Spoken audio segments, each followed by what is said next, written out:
1960 সালে কাপ্তাই জলবিদ্যুৎ প্রকল্পের মাধ্যমে সৃষ্টি হওয়া কাপ্তাই হ্রদ এখন দেশের মিঠা পানির অন্যতম মৎস্য ভাণ্ডার। 725 বর্গ কিলোমিটার আয়তনের এই হ্রদে মাছ ধরে জীবিকা নির্বাহ করেন প্রায় 27,000 জেলে।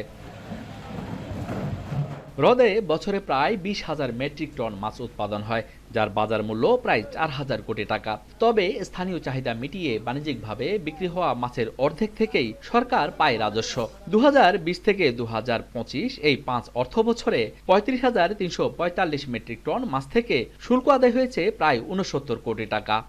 হ্রদে রুই, কাতলা, মৃগেল, আইড়, বোয়াল সহ 30 থেকে 35 প্রজাতির মাছ ধরা পড়লেও এর 90 থেকে 95% চাপিলা আর কাচকি। মিঠা পানির হওয়ায় এবং স্বাদে ভালো হওয়ায় ভোক্তাদের কাছে এই দুই মাছের চাহিদা বেশি। কাচকি মাছটাই পরিমাণ বেশি থাকে আর চাপিলাটার সংখ্যাটা বেশি। রাঙামাটির মাছ ফ্রেশ মাছ, ওই জন্য মাছের চাহিদাটা বেশি, বিশেষ করে ঢাকাতে, চিটংয়ে আর কিছু এক্সপোর্টে যে চিটং থেকে নিয়ে যায় ওরা কাচকিটা বেশি নিয়ে যাচ্ছে। কাপ্তাই হ্রদের মাছ মিঠা পানির মাছ, এটা বাংলাদেশে প্রচুর চাহিদা। এই চাহিদা বাদ দিয়েও বিদেশে প্রচুর চাহিদা আছে আমাদের এই মাছের। চলতি মৌসুমে 2 সেপ্টেম্বর থেকে 7 মাসে 8,500 মেট্রিক টন মাছ থেকে শুল্ক আদায় হয়েছে 19 কোটি টাকার বেশি।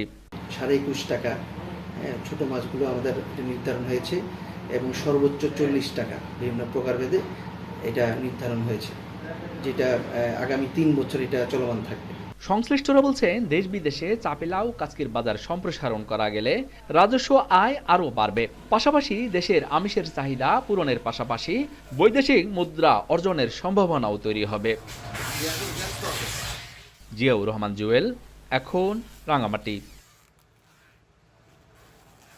72 ঘন্টা ময়েশ্চার লক সমৃদ্ধ লিলি বডি ওয়াশ, শিয়া বাটারের গুডনেস স্কিন রিপেয়ার করে রাখে সফট ও গ্লোয়িং।